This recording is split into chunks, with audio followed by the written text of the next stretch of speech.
लालची सास और चंट बहू।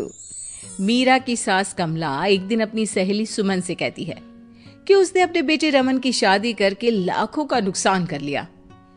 कमला जी ऐसा क्यों कहती हो? भला मीरा में क्या बुराई है? अरे सुमन बहन, क्या बताऊं, इस मीरा ने तो मेरी नाक में दम कर रखा है। ना ही घर का कोई काम करती है और ना ही बाहर कमाने जाती है।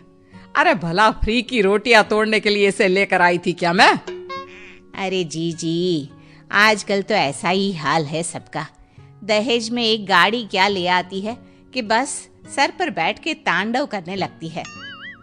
मेरी बहू मीरा तो दहेज में एक फूटी कोड़ी भी नहीं लाई, फिर भी रोज महारानी मुझे उंगली पर नचाती है। जी फिर तो बहुत गलत बात है। तुम्हारी भी गलती है, बिना दहेज के ब्याह किया ही क्यों? अरे मैं तो अच्छा और बहुत दहेज लेती, आखिर मेरा बेटा इंजीनियर है। पर तेरे जीजा जी दहेज के खिलाफ है ना, बेकार कॉलेज के प्रोफेसर। अरे दुनियादारी की समझ ही नहीं है, बस अपने किताबों की दुनिया में ही रहते हैं। अरे जी अभी भी कुछ नहीं बिगड़ा, थोड़ा काम में लगाओ, खुद दहेज चल के आएगा। कमला को सुमन की बात समझ में आ जाती है और उसे सुमन का सुझाव अच्छा भी लगता है। कमला अगली सुबह से मीरा पर हुक्म चलाने लगती है। सुन बहू, फटाफट से सफाई कर ले, फिर रोटियां भी बनानी है। सासू माँ, सब मैं ही करूंगी क्या? आप क्या पूरा दिन मुझे काम बताने का ही कष्ट करती रहोगी? तो तू क्या चाहती है, मैं तेरी नौकरानी बन जाऊं? हैं? चुपचाप काम कर, नहीं तो अपने मायके का रास्ता नाप और निकल मेरे घर से। मीरा अपनी सास की धमकी सुन के थोड़ा डर जाती है।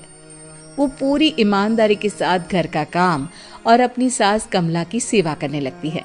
ये सब देखकर कमला बहुत खुश होती है, पर थोड़ी निराश भी होती है, क्योंकि जैसा वो चाहती थी वैसा कुछ अभी तक तो हुआ नहीं था। कमला अपनी बहू मीरा को और काम बताने लगती है। सासू माँ, आज मेरी तबीयत थोड़ी खराब है, आज तो मैं काम नहीं कर पाऊंगी। अच्छा, तो ऐसा करती हूँ, एक गाड़ी मंगा देती हूँ जो तुझे तेरे मायके छोड़ आए। अब तेरे दहेज में कोई नौकरानी तो आई नहीं जो तुझे आराम करने दूं। पर सासू माँ, मैं तो मैं मत कर और हाथ चला जल्दी जल्दी। आज तो कपड़े भी दुनिया भर के हैं, कौन धोएगा तेरे अलावा? मीरा बीमार हालत में भी काम करने लग जाती है। मन ही मन सोचती है कि क्यों न कुछ ऐसा किया जाए जिससे इस बुढ़िया की चिक बंद हो जाए। मीरा समझ तो चुकी थी कि उसकी सास अचानक ऐसा व्यवहार क्यों कर रही है, इसलिए अब वो प्लानिंग में लग जाती है। अगली सुबह मीरा तैयार होकर अपनी सास के पास जाती है। सासू माँ, मैं अपने मायके जा रही हूँ, 2-4 दिन में वापस आ जाऊंगी। वाह जी वाह, और काम कौन करेगा घर का? सासू माँ, 2 दिन की तो बात है बस। जा चली जा, पर फिर वापस आने के बारे में सोचना भी मत। मीरा जानती थी कि घर में वापस घुसने के लिए उसे क्या करना है। वो अपने मायके पहुंचती है और रोने लगती है। उसके माता पिता उसे रोने का कारण पूछते हैं, पर वो कुछ नहीं बोलती। तभी मीरा की माँ उसके हाथों की तरफ देखती है। मीरा, ये तेरे हाथों के नाखून कहाँ गए? तुझे तो नाखून बड़े करने का बड़ा शौक है ना? माँ, उस घर के बर्तन और कपड़े धो धो कर मेरे नाखून ही नहीं बल्कि हाथ भी घिस गया है। अब तुमने मेरे साथ ना कोई नौकरानी भेजी, ना कोई सुख की सुविधा। मीरा के माता पिता समझ जाते हैं कि मीरा को दहेज का सामान चाहिए। अगले ही दिन मीरा के माता पिता उसके लिए एक वॉशिंग मशीन और फ्रिज मंगवा देते हैं। मीरा ये देखकर बहुत खुश होती है और खुशी खुशी अपने ससुराल जाने की तैयारी करने लगती है। मीरा जब अपने ससुराल पहुंचती है तो उसकी सास उसे देखकर बहुत खुश होती है। अरे मेरी प्यारी बहू, आ गई तू? और ये फ्रिज, वॉशिंग मशीन, अरे भाई इन सब की क्या जरूरत है? सासू माँ, जरूरत आपको नहीं मुझे है, क्योंकि घर का काम तो मुझे ही करना पड़ता है ना। मीरा की बात सुन के कमला गुस्से से बोलती है। बहू रानी, तू मेरी बात सुन ले, मैं तेरे इस दहेज के सामान के सामने झुकने वाली नहीं हूँ। घर का काम तो तुझे ही करना पड़ेगा। अब कमला और दहेज लेने के चक्कर में मीरा का काम बढ़ाने लगती है। वो जानबूझकर गंदगी फैलाती और बना हुआ काम बिगाड़ने लगती। मीरा बहुत परेशान हो जाती है। वो अपनी सहूलियत के हिसाब से हर चीज अपने मायके से मंगवा लेती है। धीरे धीरे कमला की चाल कामयाब हो जाती है, पर वो मीरा की चाल नहीं समझ पाती। धीरे धीरे मीरा भी अपने मकसद की तरफ बढ़ने लगती है। वो अपने ससुर और अपने पति को अपनी तरफ कर लेती है। एक दिन मीरा अपने ससुर से कहती है, पिताजी क्यों ना आप ये घर मेरे नाम कर दे, क्योंकि सासू माँ तो बीमार रहती हैं और रमन का तो आपको पता ही है कितने बिजी रहते हैं। ऐसे में घर को संभालेगा कौन? हाँ बहू, मुझे लगता है कि तुम बिल्कुल सही कह रही हो। इस घर को संभालने वाला कोई तो होना चाहिए। ये कहकर मीरा के ससुर जी अपनी पूरी प्रॉपर्टी मीरा के नाम कर देते हैं।